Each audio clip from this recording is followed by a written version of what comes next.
Hello, I'm See Eun from We Learn to Share, and this is Classical Greek Lesson 1, Declension Groups and the Origin. So we're going to look at the second declension first, then the first declension, and lastly the third declension.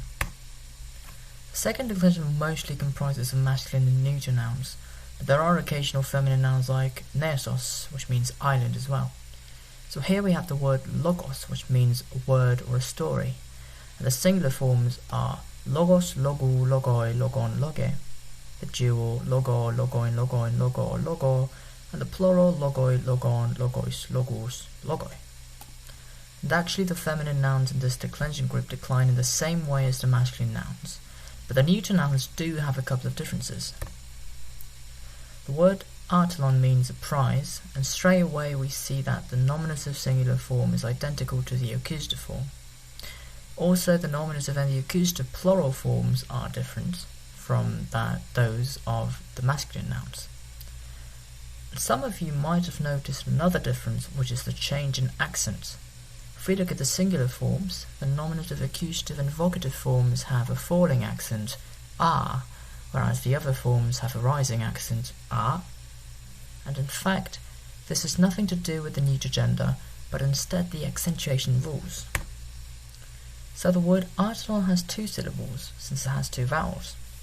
However, in terms of mora, it actually has three mori, because the first vowel, which is an alpha, is a long vowel, and hence it can be reanalyzed as a short alpha with a high tone followed by another short alpha with a low tone. And in Greek, the accent can only fall within the last three mori.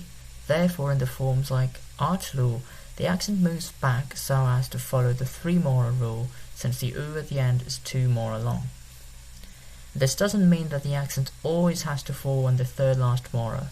So in words like biblion, which means book, where the accent is on the second last mora, the accent stays in the same vowel no matter the ending. This is because nouns have persistent accent in that they always try to stay in the same position, unless they have to move. This is different from verbs, which have a recessive accent, but the accent always tries to stay on the third last mora. And some endings with a long vowel, such as the nominative plural ending, oi, counts as one mora, even though it's a diphthong. Hence the word galamos, which means reed or a staff, has the nominative plural form of galamoi instead of galamoi. Now let's go a few centuries back in time and look at the second declension in Homeric. Here we have the word litos, which means a rock. There aren't many differences, but some significant ones. We can see that the genitive singular, genitive and dative dual, and dative and plural forms are different. And as for the genitive singular ending, we'll see why it is different. So the second declension originates from the thematic noun declension in PIE. Here the word thematic means there's a thematic vowel between the stem and the ending, which is the O we see in the table.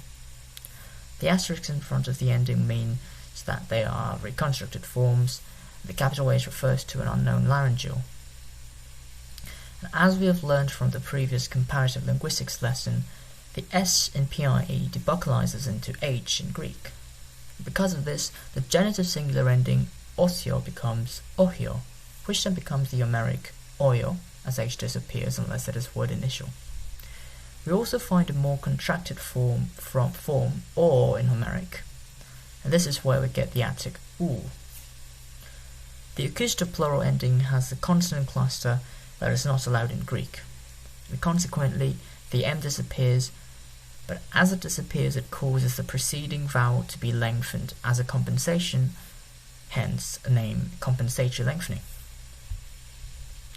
For neuter nouns, the nominative and the accusative forms are identical, and the plural endings are the H2 laryngeal. And this is very significant, so we'll come back to this later. As of now, let's look at the first declension, which mostly comprises of feminine nouns with occasional masculine nouns. Here we have the word kore, which means a girl. In singular it goes kore, kores, kore, koren, kore. Dual, kora, korain, korain, kora, kora, and plural, korai, koron, korais, koras, korai. And notice Note that the genitive plural form, the accent is on the last vowel, and it's a falling accent, instead of on the omicron, which is the second last vowel. And this can be explained by looking at the Homeric declension, but before that, we'll look at the TR type nouns, which is one of the different types of first declension group. So there aren't many differences here, except for the fact that all eters have been replaced with an alpha. And this is because a vowel was originally a long alpha, but all long alphas became an eta unless it was preceded by a vowel or a row. Hence we get the TR type nouns. Then why is skore not a TR type noun, although its stem ends with a row? Well, that's because before the shift from alpha to eta happened, there used to be a consonant between the row and the eta, which is a digamma, a lost phoneme that sounded like the English W sound. Another type of first declension is the talata type nouns. Here we have a short alpha in the nominative, accusative, and vocative singular forms. All talata type nouns have a stem that ends with two consonants or a consonant preceded by an iota. And this is because they all used to end with a palatalized consonant, which were either geminated or lost the palatality, adding an iota before it. Masculine nouns in first declension have a couple of forms that are influenced by the second declension forms. Firstly, the nominative singular ending has a sigma at the end, and that sigma disappears in the vocative case. Also, the genitive singular form is identical to that of the second declension. So in Homeric, there are a few differences in the dual and the plural forms. The most important difference is the genitive plural form, which actually has an alpha in front of the omega. And that's the reason why in Attic, the genitive singular form has a falling accent on the last syllable, because the accent used to be on the alpha, which is the third last mora, but the alpha and the omega contracted into one omega with a circumflex accent. The first declension originates from the PIE feminine noun declension. The H2 laryngeal, which is found in all forms except one, changed the preceding E into an A, while also lengthening it. This is where we get the long alphas and etas. Most of the plural endings, however, have changed so that they are parallel to the corresponding sound, second declension endings, like in Latin. This is an example of analogy where a pattern is analyzed, then applied in another group.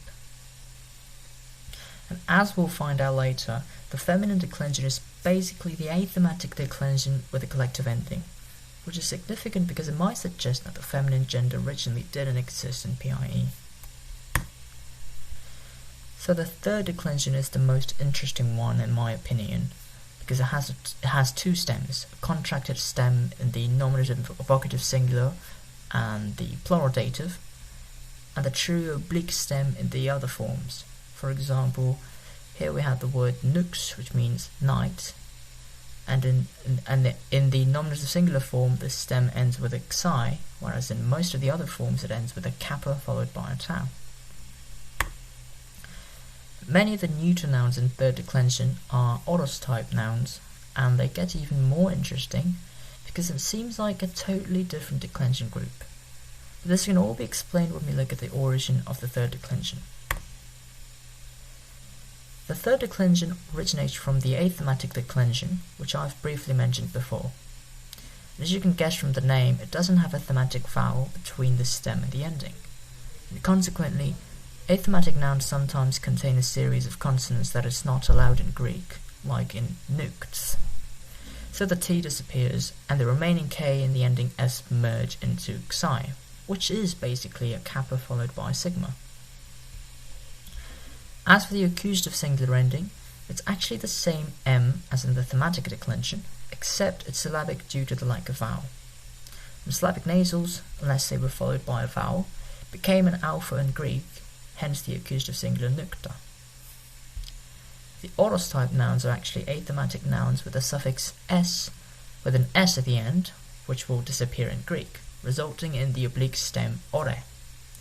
Hence we get the dative plural form oresi. This epsilon at the end contracts with many of the endings, which is the reason why we get so many different forms. Also, the plural ending is the H2 laryngeal, which is also the collective noun ending. And note that in Attic, neuter plurals take singular verbs instead of plural. And I've mentioned that feminine declension is morphologically a thematic declension with the collective ending. This is surprisingly well fitting with the fact that most of the feminine nouns are either collective or abstract, which is kind of collective in a sense. This might suggest that originally PI didn't have the masculine-feminine distinction, but rather an animate-inanimate distinction where nouns are divided according to how alive they are. This might also explain the reason why the neuter nouns always have identical nominative and accusative forms, in that neuter nouns can't be the subject, the active performer, since they are inanimate objects. I will certainly come back to this in a future lesson when we learn about Proto-Indo-European. But for today, this is all I've prepared. Thanks for listening, and see you next time in Comparative Linguistics Lesson 2, Verbal Morphology.